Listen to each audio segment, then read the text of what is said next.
Baka siguro kaya ka binabasid ng babae. Siguro pag nagde-date kayong dalawa, naaamoy yung hininga mo. Ikaw, paano ka ba manligaw? Ay tangina. Hindi ako nanliligaw. Sila yung nanliligaw sa akin. Ganun ako kalupit. Ang lupit mo! Sobrang kapal na mukha mo! Hindi, sinasabi ko lang yung totoo. Sama ka diri. Sama ka diri. Sumata ng panahon na. Makulimlim. Matulok! Uy, ba't nandito ka?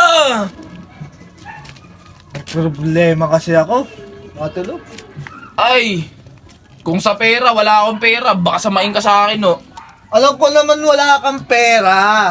Baka isabay kita sa masamang panahon. Grabe ka naman sa akin. Ano ba yung problema mo? Nabasted kasi ako ng babae na gusto ko. Uy, matulok! Uy, niya, pinag-itripan mo yata ako eh. Kasi nakakaiyak yung kwento mo eh. Hindi naman. Kaya ako pumunta sa'yo eh. Hindi Ako- ako ng payo. Kumbaga, bibigyan kita ng advice. Oo, correct. Actually kasi, hindi ako yung nanliligaw sa babae. Talaga? Ako yung nililigawan. Ang kapal na naman ng mukha mo. Hindi, sinasabi ko lang sa'yo yung totoo. Talaga ba? Pero bibigyan pa rin kita ng advice. Sige. Baka siguro kaya ka binabasid ng babae. Siguro pag nagde-date kayong dalawa, naaamoy yung hininga mo. Nagsisipelyo ako. Mabaho. O kaya ka siguro binasted. Kasi, wala kang ligo. Ay, naniligo ako. Di ang totoo sinasabi mo. Eh bakit ka binasted? Sige, bibigyan kita ngayon ng payo. Ano yun? Ano naman yun? Gagawin mo to ha. Oo, baka iwanan ako dyan. Hindi. Baka mahalin ka pa ng todo nito eh. Sige. Baka sundan ka pa sa inyo. Sige. Pag manliligaw ka, ibahin mo na. Ano? Ha? Oo. Gawin mo 3 times a day ka na magsipilyo.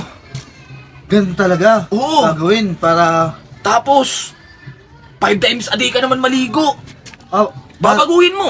Babaguhin mo na para hindi ka iwan. Oo, tapos maghilod ka, kaskasin mo yan. Pag hindi natanggal yung libag, steel brush, gamitin mo. Grabe ka naman. Susugatan mo ako. Hindi, joke lang, panghilod lang. Grabe ka naman magpayo. Tapos, magpabango ka.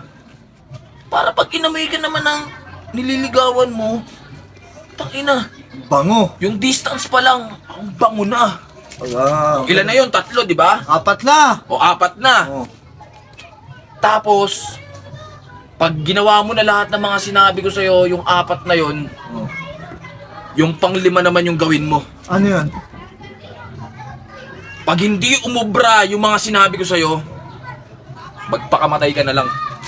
Grabe ka naman, papakamatay. Hindi kasi, ginawa mo na lahat eh.